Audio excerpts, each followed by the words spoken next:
আমি আমার এইটুকু জীবন থেকে শিখেছি, দেখেছি, উপলব্ধি করেছি যে কখনো মানুষের প্রিয় হওয়া যায় না, কখনো মানুষের মনের মতো হওয়া যায় না। অন্যের মনের মতো হতে গেলে সত্যি বলতে নিজের তেমন কিছুই থাকে না।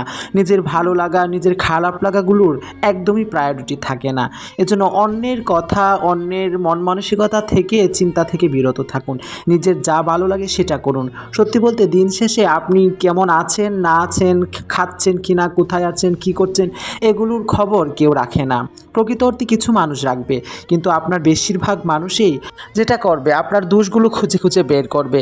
আপনাকে কিভাবে হ্যারাসমেন্ট করা যায়, টেনে হিচড়ে একদম নিচে নামিয়ে ফেলা যায়, আর কিভাবে আপনার মনোবল শক্তিটা ভেঙে ফেলে দেওয়া যায়, যে তোর দ্বারা এটা হবে না, তুই এটা তো কখনো পারবি না, তুই কেন এটা পড়িস, তুই কেন এভাবে চলিস ইত্যাদি। ওদের কাজই হচ্ছে এরকম টা নিয়ে পড়ে থাকা। তো আমাদের সোসাইটিতে এরকম বিকৃত মস্তিষ্কের কিছু মানুষ আছে যাদের কাজ